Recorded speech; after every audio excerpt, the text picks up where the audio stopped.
आएगी पाखंडों की और धर्म न कोई जानेगा।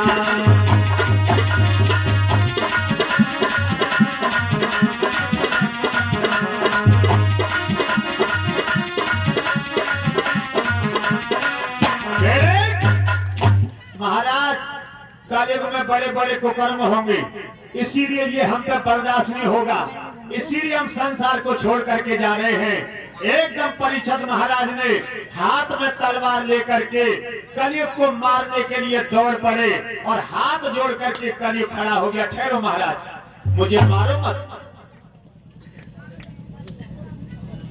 हमें मारो मत महाराज। परीक्षित महाराज कहने लगे, कमीना अगर तुझे मारूंगा नहीं तो क्या करूं, हम तुझे अपने राज में नहीं ठहरने देंगे। कलयुग कहने लगा, महाराज हमारे अंदर बुराई ही नहीं है, मेरे अंदर अच्छाई भी बहुत है। बोले क्या अच्छाई है तेरे अंदर? सुनो महाराज, सतयुग में, द्वापर में, त्रेता में भगवान का भजन करते करते और जिंदगी निकल जाती, भगवान का दर्शन नहीं हो पाता था। और हमारे युग में, हमारे कलयुग में, हमारे शासन में भगवान का नाम लेने में देर हो जाएगी, लेकिन भगवान को सुनने में देर नहीं होगी। तुलसीदास भी रामायण में लिखते हैं, कलयुग केवल नाम आधारा और सुमिर सुमिर नर उतरे पारा। महाराज हमारे युग में भगवान के दर्शन जल्दी होंगे। अच्छा, और क्या अच्छा है तेरे अंदर? कहने लगे, सुनो महाराज, सतयुग में, द्वापर में, त्रेता में मनसा पाप लग जाता था, हमारे युग में मनसा पाप नहीं लगेगा। मनसा पाप का मतलब क्या होता है? मनसा पाप का मतलब है कि मन से सोचने पर पाप लग जाना। जैसे हमने अपने मन में कुछ बुरा सोच लिया, तो सतयुग में, द्वापर में, त्रेता में मन से सोचने पर ही पाप लग जाता था, उसका भुगतान करना पड़ता था। लेकिन कलयुग में मन में सोचते कुछ भी रहो, लेकिन जब तक पाप करोगे नहीं, जब तक उसका दोष नहीं लगेगा।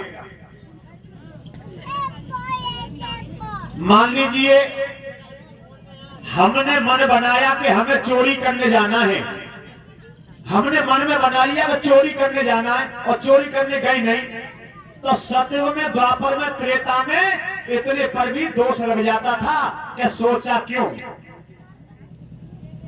उसका भी दंड देना पड़ता था। लेकिन कलयुग में कुछ भी सोचते रहो, अपनी बुद्धि खराब करते रहो, लेकिन जब तक पाप करोगे नहीं, जब तक उसका दोष नहीं लगेगा। तो कलयुग कहने लगा, सुनो महाराज, हमारे युग में मनसा पाप नहीं लगता। तो कहने लगे, भाई तेरे अंदर बहुत अच्छाई है, एक तो मनसा पाप नहीं लगेगा, और दूसरी बात यह है, सबसे बड़ी बात, कि तेरे युग में भगवान के दर्शन जल्दी होंगे। तो हम तुझे मारेंगे नहीं, हम तुझे रखेंगे, लेकिन हर जगह नहीं रहने देंगे। जो कुछ हम जगह बताएंगे तुझे रहने के लिए, और वहां पर तुझे रहना पड़ेगा। तो कलयुग कहने लगा, बताओ महाराज मैं कहां पर रहूं? तो कहने लगे, धूतम पानम, जहां पर जुआ खेला जाता हो, जहां पर मदरा पान होता हो, जहां पर वेश्याओं का आवागमन रहता हो, जहां पर झूठी गप्पे लड़ाई जाती हो, जहां पर चांडाल चौकड़ी हो, जिस घर में कलह कलेश रहती हो, सास बहू में झगड़ा रहता हो, जितनी गंदी जगह थी सब कलयुग को रहने को बता दी कि तुझे यहाँ पे रहना होगा। और कलयुग ने सभी जगह को मंजूर कर लिया कि ठीक है महाराज, जो तुम बता रहे हो मैं वहीं पर रहूंगा। लेकिन महाराज तुमने हमें कबाड़े में फेंक दिया, तुमने कोई अच्छी जगह नहीं बताई, तुमने हमें गंदी जगह पर डाल दिया। तुमने इतनी जगह बताई और सारी जगह मैंने मंजूर कर ली, लेकिन महाराज एक जगह मेरी मनपसंद दे दो, मेरे हिसाब से एक जगह मेरे हिसाब से दे दो, मैं मांगता हूं। बोले मांग ले, क्या मांगना चाहता है? कि मेरा बास सोने में भी होना चाहिए। जब तुमने इतनी गंदी जगह बता दी तो एक जगह मेरे हिसाब से दे दो कि मेरा स्थान सोने में भी होना चाहिए। तो परीक्षित महाराज कहने लगे ठीक है, तेरा स्थान सोने में होगा, लेकिन 2 नंबर के में होगा भैया। 1 नंबर के में नहीं, 2 नंबर के सोने में तेरा स्थान होगा, तेरा वास होगा। तो कलयुग कहने लगा ठीक है, मैं तो 2 नंबर के में ही अपना गुजारा कर लूंगा। तो भक्तों, जो परीक्षित महाराज सर पर मुकुट पहने हुए हैं ना, ये मुकुट उनका 2 नंबर का है। ये सोने का मुकुट 2 नंबर का है। तो आज कलयुग समझ गया कि महाराज जो सोने का मुकुट पहने हुए हैं, ये भी तो 2 नंबर का है। अब इससे पास में जगह और कहां मिलेगी? कलयुग ने छलांग लगाई और सोने के मुकुट में समा गए। बोलिए गोविंद भगवान की।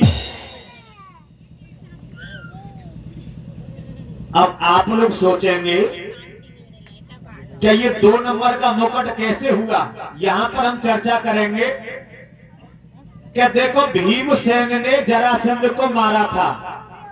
भीमसेन ने जरासंध को मारा था और जरासंध का जो सोने का मुकुट था उसको ले आए थे और ला करके खजाने में डाल दिया था। और वही सोने का मुकुट परीक्षित महाराज ने अपने सर पर धारण कर लिया। तो ये तो 2 नंबर का हो गया ना, क्योंकि छीना झपटी का है ना। अब परीक्षित महाराज के सर पर कलयुग बैठ गया और परीक्षित महाराज अपने हस्तिनापुर में लौट आए अपने घर। परीक्षित महाराज ने पृथ्वी को कायम रखा और धर्म को जाने नहीं दिया। याद रखना भक्तों, धर्म को जो मार देते धर्म उनको मार देता, और धर्म को जो हार देते धर्म उनको हार देता, और धर्म को जो तार देते धर्म उनको तार देता। इसीलिए धर्म से प्यार रखो, धन से प्यार कम रखो, धर्म से ज्यादा रखो। बहुत लोग तो धर्म के चक्कर में धर्म को छोड़ देते हैं। धन मिल जाए चाहे धर्म पल्ले पड़े चाहे ना पड़े, लेकिन याद रखना, धर्म तुमने खो दिया और धन के चक्कर में तो वो धन भी नहीं रहेगा और धर्म भी हाथ से छूट जाएगा। और धर्म पर तुम कायम रहोगे, धर्म पर डटे रहोगे तो धन तो तुम्हें अवश्य मिलेगा। और सबसे बड़ा धन धर्म ही होता है। और ये कुछ भक्तों ने दान दिया है।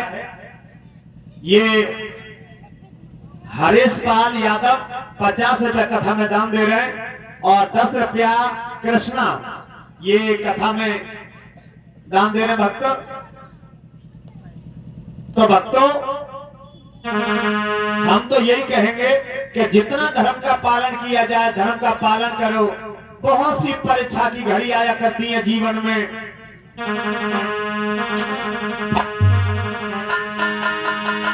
अरे धर्म पे डट जाना, ऐसा लगता है कि बहुत बड़े घाटे में चले गए, घाटे में चले जाएंगे, धर्म के चक्कर में बर्बाद हो जाएंगे। लेकिन ऐसा लगता है परीक्षा की घड़ी होती है, ध्यान रखना। धर्म पे डट जाना मामूली बात नहीं है, धर्म पे डट जाना मामूली बात नहीं है।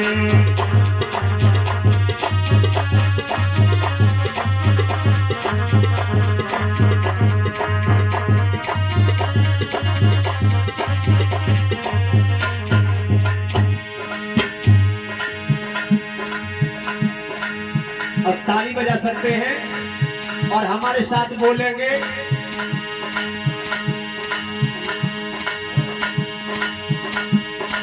धर्म पे डट जाना मामूली बात नहीं है, धर्म पे।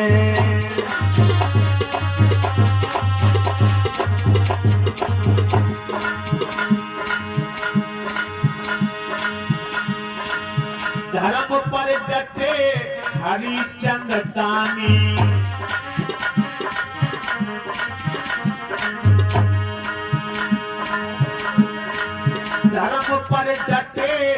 हरिचंद दानी।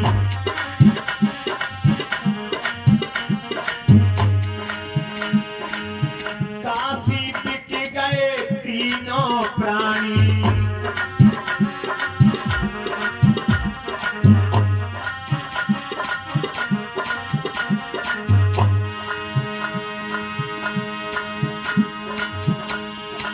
धर्म पर डटे हरिचंद दानी। काशी बिक गए तीनों प्राणी। धर्म पे बिक जाना मामूली बात नहीं है।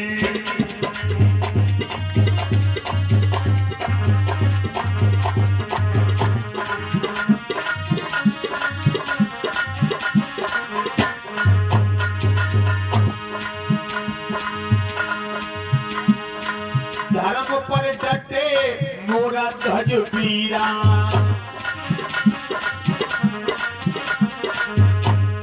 अरे धर्म पर डटे मोरा ध्वज वीरा। निज बेटा को हाथ से चीरा। अपने सुत को हाथ से चीरा। धर्म पे कट जाना कोई वही बात नहीं है।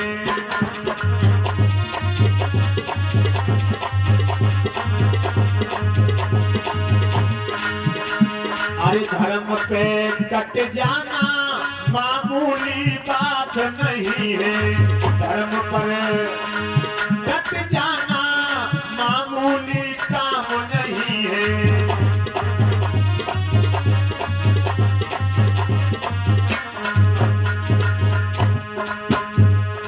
धर्म की खातिर राजा मोरा ध्वज ने अपना बेटा अपने हाथ से चीर करके शेर के आगे डाल दिया था।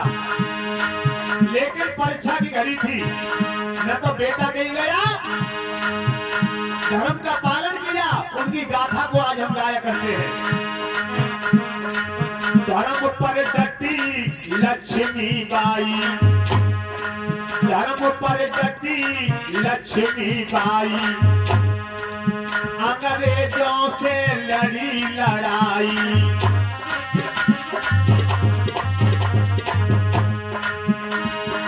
धर्म पर डटी लक्ष्मी बाई। अंग्रेजों से लड़ी लड़ाई। ए धर्म पे लड़ जाना, धर्म पे लड़ जाना मामूली बात नहीं है। धर्म पे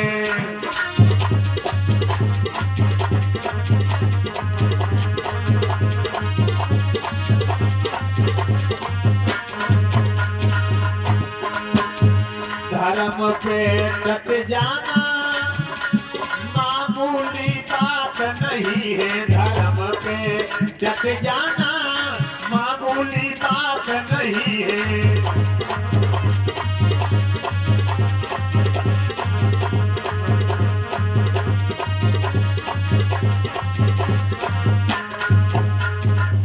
बोलिए आनंद कंद भगवान की। बोलिए श्रीमद् भागवत महापुराण की। भक्तों, परीक्षित महाराज ने धर्म को नहीं जाने दिया। और ये भी हम बता चुके हैं कि परीक्षित के मस्तक पर मुकुट में कलयुग बैठ गया। और भक्तों, उसी कलयुग के प्रभाव से, उसी कलयुग के प्रभाव से एक दिन परीक्षित महाराज के मन में विचार आया कि आज मुझे शिकार खेलने जाना है।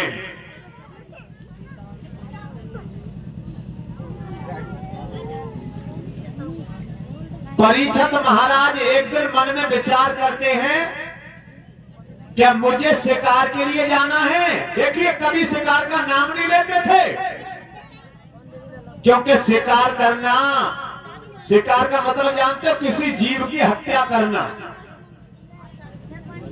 कभी परीक्षित महाराज शिकार का नाम नहीं लेते थे, लेकिन आज मन में विचार आने लगा कि आज मैं शिकार के लिए जाऊंगा, क्योंकि सर पर कलयुग बैठ गया ना। और मन नहीं माना और परीक्षित महाराज शिकार के लिए तैयार हो गए। कंधे पर तरकस, हाथ में धनुष बाण और पहुंच गए जंगल में और जंगल में जाकर के शिकार को तलाश करने लगे। लेकिन उन्हें शिकार हाथ नहीं लगा, शिकार नहीं मिला। उन्हें प्यास लगी और प्यास बुझाने के कारण एक बगीचा में घुस गए कि शायद इस बगीचा में मुझे जल पीने को मिलेगा। और वो समीक ऋषि का बगीचा है। महात्मा जी बैठे बैठे भजन कर रहे बगीचा में। परीक्षित महाराज पहुंच गए। परीक्षित महाराज ने सोचा ये महात्मा मुझे देख करके नेत्र बंद करके बैठ गया है कि मैं कोई काम न बता दूं, सेवा न बता दूं।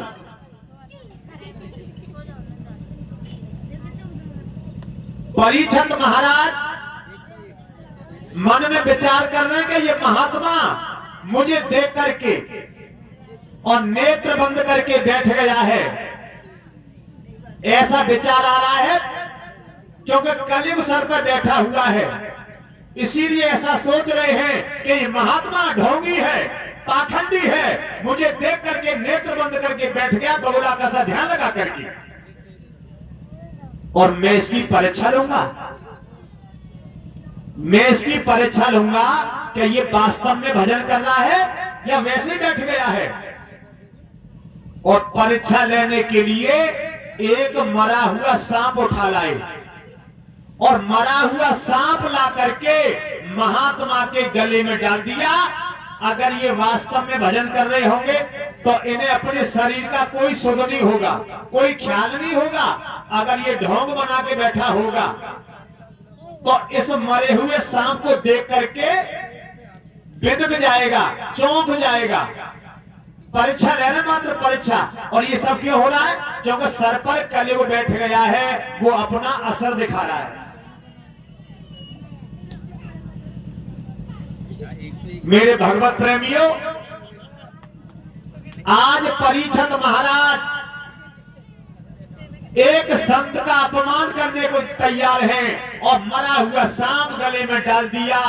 लेकिन महात्मा जी तो सच्चे मन से भजन कर रहे, भगवान में ध्यान है उनका।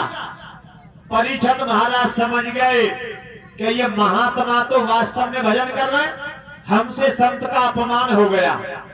और आज परीक्षित महाराज अपने घर को वापस आ गए, शिकार करना भूल गए और घर वापस आ गए। और जब ये सूचना उन समीक ऋषि के बेटे को पता चला, किसी ने जाकर कह दिया, वो ऋषि का पुत्र जिसका नाम था श्रृंग ऋषि, श्रृंग ऋषि को पता चला कि मेरे पिता के गले में मरा हुआ सांप डाल दिया है हस्तिनापुर के राजा परीक्षित ने। सुनते ही उसने हाथ में जल लिया और जल लेकर के आचमन किया, आचमन करके संकल्प कर दिया और आज राजा परीक्षित को श्राप दे दिया। हे राजा, तू राजपाट को पाकर के इतना अंधा हो गया कि संतों का अपमान करने लगा। जो तूने मेरे पिता के गले में मरा हुआ सांप डाला है तक्षक, वो 7 में रोज जिंदा होकर के तुझे डस लेगा।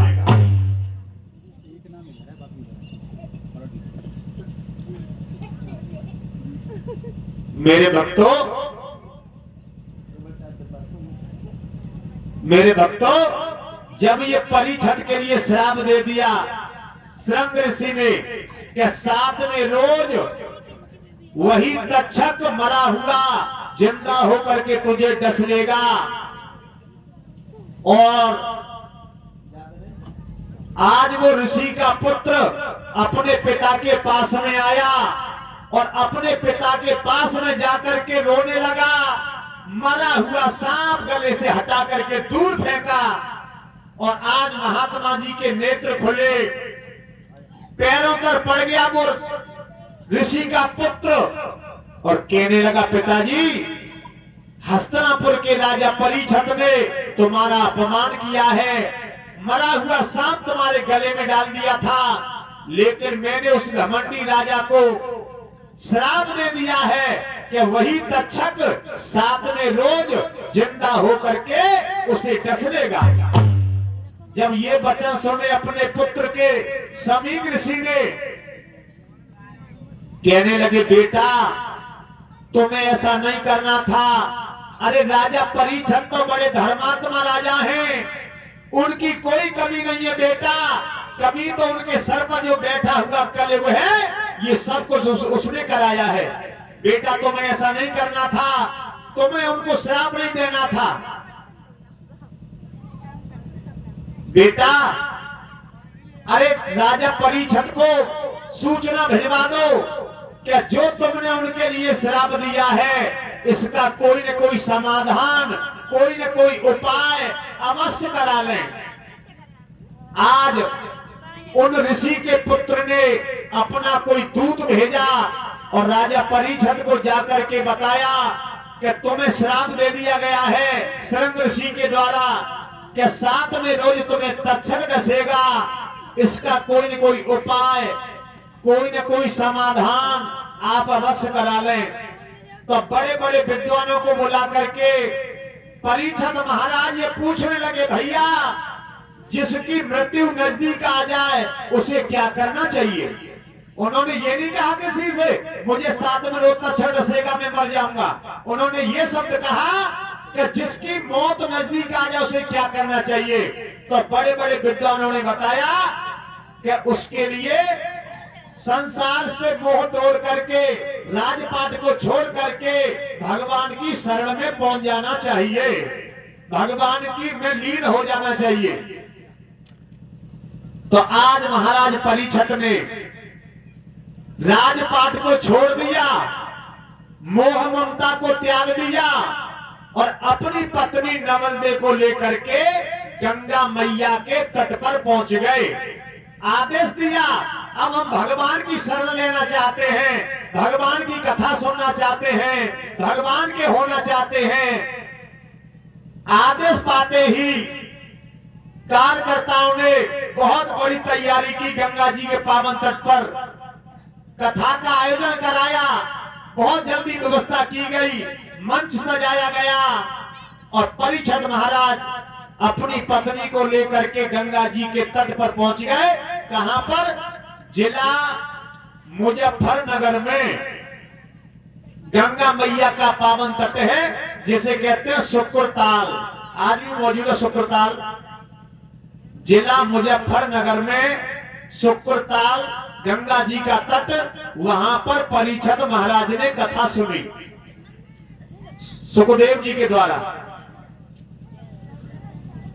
और परीक्षित महाराज अपने आसन पर सामने बैठ गए। गद्दी खाली पड़ी है, अभी गद्दी पर कोई कथा सुनाने वाला नहीं बैठा, क्योंकि वहां पर वही बैठ सकता है जो 7 दिन में परीक्षित को मुक्ति का दरवाजा दिखा सके। ऐसा कोई विद्वान आए, क्योंकि समय कम है और रोग बहुत भयंकर है, इसीलिए वहां पर सुखदेव जी के बाबा पाराशर ऋषि आ गए, गद्दी के हाथ जोड़ लिए और नीचे बैठ गए। सुखदेव जी के पिताजी व्यास जी आ गए, वो भी गद्दी के हाथ जोड़ के नीचे बैठ गए कि 7 दिन में तो मेरे बस की बात नहीं है कि परीक्षित को मुक्ति दिला सकूं। 50-50 हजार वर्ष तक के महात्मा वहां पर आ गए, लेकिन गद्दी पर बैठने के योग कोई अभी तक नहीं आया कि 7 दिन में परीक्षित को मुक्ति कैसे मिलेगी। जो भी आता है सुनते ही घबरा जाता है, भैया 7 दिन में हमारे बस की बात नहीं है कि परीक्षित को मुक्ति कैसे मिल सके। मेरे भगवत प्रेमियों, तमाम साधु संत महात्मा भीड़ भाड़, बहुत भीड़ सामने हो गई, लेकिन गद्दी खाली पड़ी है। और फिर क्या हुआ? सबसे बाद में वहां पर श्री सुखदेव जी का आगमन हुआ। वही सुखदेव जी जो व्यास जी के पुत्र हैं, जो सुखदेव जी 12 साल में तो अपनी मां के पेट से बाहर आए थे, जबकि बच्चा 9 महीने में बाहर आ जाता है, 9 साढ़े 9 महीने में। लेकिन सुखदेव जी 12 साल के बाद अपनी मां के पेट से बाहर आए। यहां पर एक कथा छोटी सी जोड़नी पड़ेगी, उससे पहले मैं दानदाताओं के नाम बोलूंगा। इसी बीच में ये 50 रुपया सीताराम साक्य, ये 50 रुपया कथा में दान दे रहे हैं, और ये 51 रुपया इंद्रपाल मौर्य, और 51 रुपया ध्रुव, 100 रुपया राजेश मौर्य, 201 रुपया प्रियांशी और जीतांश प्रशांत और पुलकित मौर्य, ये कथा में दान दे रहे हैं 201 रुपया। और ये 50 रुपया सोनू गुलाब वाले, और 51 रुपया ये अनुराज कुमार, और 101 रुपया प्यारेलाल गुलाब वाले, उनकी बेटी आरती, और 101 रुपया बीना, और 51 रुपया ये ओमेंद्र साक्य, और 50 रुपया धर्मपाल मौर्य। ये भक्त कथा में दान दे रहे हैं। ताली बजा दो जोरदार सबके लिए। अब की बार जिला बदायूं वालों के नाम कम आ पा रहे हैं, क्या चक्कर है? अच्छा, अब जिला नहीं खोल रहे, इसमें शामिल चल रहे हैं। वैसे पहले तो जिला बदायूं हम बहुत बोलते थे।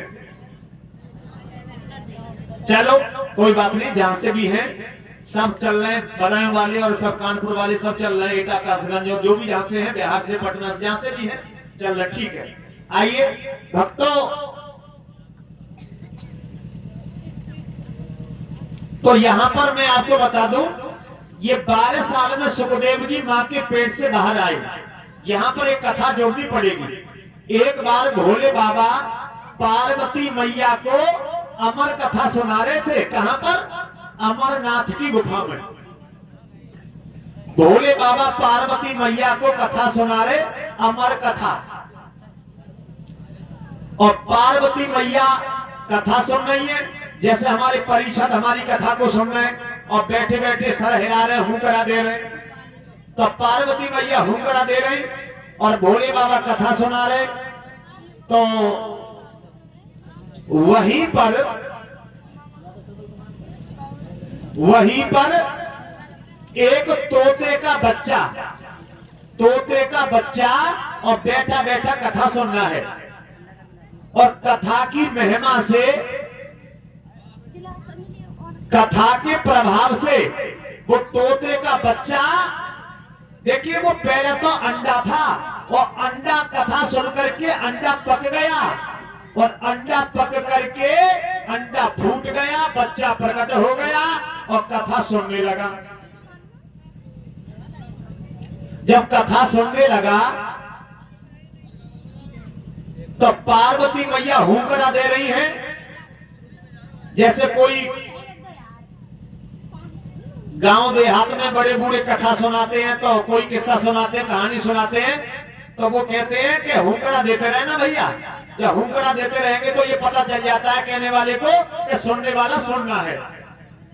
तो पार्वती मैया से भोले बाबा ने कह दिया था कि तुम हुंकरा देते रहना, और तुम्हारा हुंकरा बंद हो गया तो कथा हम बंद कर देंगे, क्योंकि हम समझ जाएंगे तुम कथा नहीं सुन पा रहे। तो पार्वती मैया कथा सुन गई, और कथा सुनते सुनते पार्वती मैया को नींद आ गई। और जब नींद आ गई तो वो तोते का बच्चा समझ गया कि हुंकरा बंद हो चुका है, तो कथा बंद हो जाएगी। तो उनकी जगह पर वो तोता का बच्चा ही हुंकरा देने लगा। कहते हैं ना कि उमा के पड़ गए श्रोता और हुंकरा दे रहा तोता। तो वो हुंकरा हाँ शब्द जो लगाना था, वो तोते का बच्चा जो बैठा है वो समझ गया था, अगर हुंकरा मैंने नहीं दिया तो कथा बंद कर देंगे भोले बाबा। और आज वो तोते का बच्चा हुंकरा देने लगा। भोले बाबा कथा कहने लगे, कथा कहते रहे, और तोते का बच्चा कथा सुनता रहा। और कथा सुनते सुनते जब कथा पूरी हो गई, संपूर्ण हो गई, और भोले बाबा ने जयकारा लगाया, वो सच्चिदानंद भगवान की। तो तुम जानते हो कि जब जयकारा लगता है तो जो भक्त कथा सुनते सुनते सो जाते हैं ना, वो जयकारे पे जग जाते हैं। इसीलिए बीच बीच में जयकारा लगवाना पड़ता है कि सुनने वाले कहीं सो तो नहीं गए, जग जाए। तो भोले बाबा ने जो जयकारा बोला तो पार्वती मैया एकदम से जाग गई, और जब जाग गई तो भोले बाबा से बोली, स्वामी हमें आगे की कथा सुनाओ, यहां से आगे फिर क्या हुआ। भोले बाबा कहने लगे, अरे कथा तो पूरी हो गई और हमने जयकारा भी बोल दिया। तो पार्वती बोली, मैंने यहां से आगे की कथा नहीं सुनी महाराज, मुझे तो नींद आ गई थी, यहां से आगे की कथा मैंने नहीं सुनी। तो भोले बाबा कहने लगे, हुंकरा तो बराबर आ रहा था। बोली, मैंने हुंकरा नहीं दिया, यहां से आगे की कथा मैंने सुनी नहीं। तो भोले बाबा बोले, फिर वो हुंकरा देने वाला कौन था। भोले बाबा ने चारों तरफ नजर घुमाई। जब भोले बाबा ने चारों तरफ नजर घुमाई तो आज वो तोते का बच्चा बैठा हुआ है। भोले बाबा समझ गए, यही है हुंकरा देने वाला, इसने कथा को सुन लिया और ये अमर हो गया, ये अमर हो चुका है। तो आज भोले बाबा समझ गए कि इसने चोरी से कथा सुनी है, इसने चोरी से कथा सुनी है, इसको मैं दंड दूंगा। और त्रिशूल लेकर के भोले बाबा दौड़ पड़े तोते के बच्चे के पीछे। तोता का बच्चा वहां से उड़ गया और उड़ते उड़ते कहां पहुंचा, व्यास जी की पत्नी स्नान करके और छत पर अपने केस सुखा रही थी, और आज वो तोते का बच्चा उड़ता हुआ जा रहा था और व्यास जी की पत्नी को एकदम से जमाई आई और तोते का बच्चा उनके पेट में समा गया। बोलिए गोविंद भगवान की।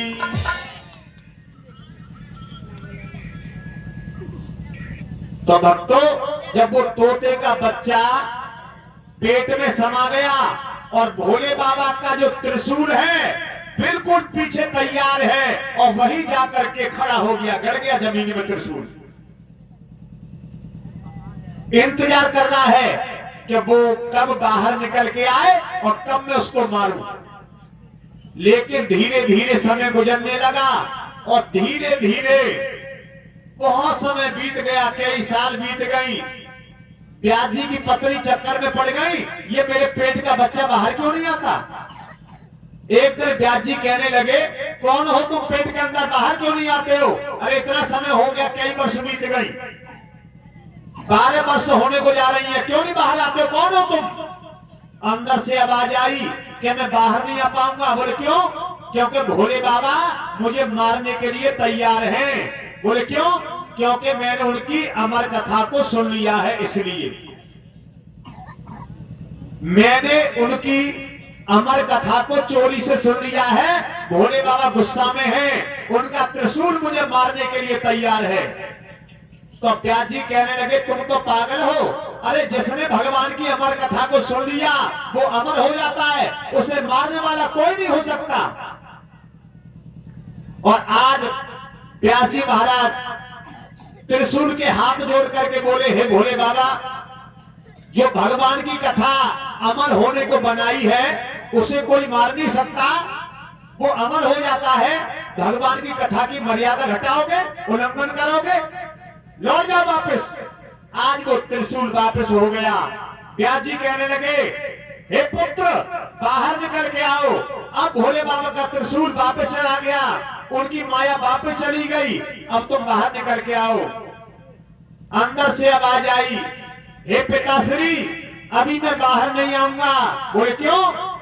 क्योंकि मैं चाहता हूं, क्योंकि जो भी जीव इस पृथ्वी पर आता है और पृथ्वी पर आते ही उसे माया जकड़ लेती है, माया में लीन हो जाता है, और मैं माया से परे होना चाहता हूं। पहले भगवान से कहो कि थोड़ी देर के लिए माया को संसार से हटा लें, माया से रहित कर दें संसार को, तब मैं बाहर आऊंगा। मैं माया में जकड़ना नहीं चाहता। आज व्यास जी महाराज ने भगवान से प्रार्थना की, हे प्रभु कुछ देर के लिए संसार से अपनी माया को हटा लो। और आज भगवान ने कुछ समय के लिए संसार से अपनी माया को हटा लिया। उस समय श्री सुखदेव जी का आगमन हुआ इस पृथ्वी पर। बोलिए सुखदेव जी महाराज की।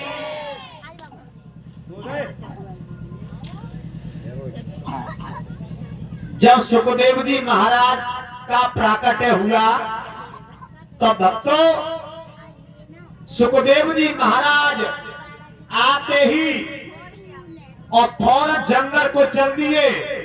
उनके पिताजी ने आवाज लगाई, बेटा ठहरो, लेकिन पीछे मुड़ के नहीं देखा, जंगल को चले गए। और आज सुखदेव जी 12 साल के बाद अपनी मां के पेट से निकले, जंगल को चले गए, लौटकर पीछे नहीं देखा। और जब परीक्षित महाराज को कथा सुनाने आए सभा के अंदर, तो उनकी उम्र 16 वर्ष की है, मात्र 16 वर्ष की। दिगंबर भेष, एक केला के पत्ता की लंगोटी लगा करके आए, केला के पत्ता की लंगोटी लगाकर, बाकी कोई श्रृंगार नहीं।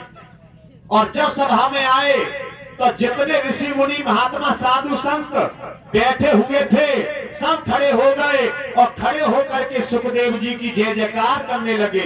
बोलिए सुखदेव जी महाराज की।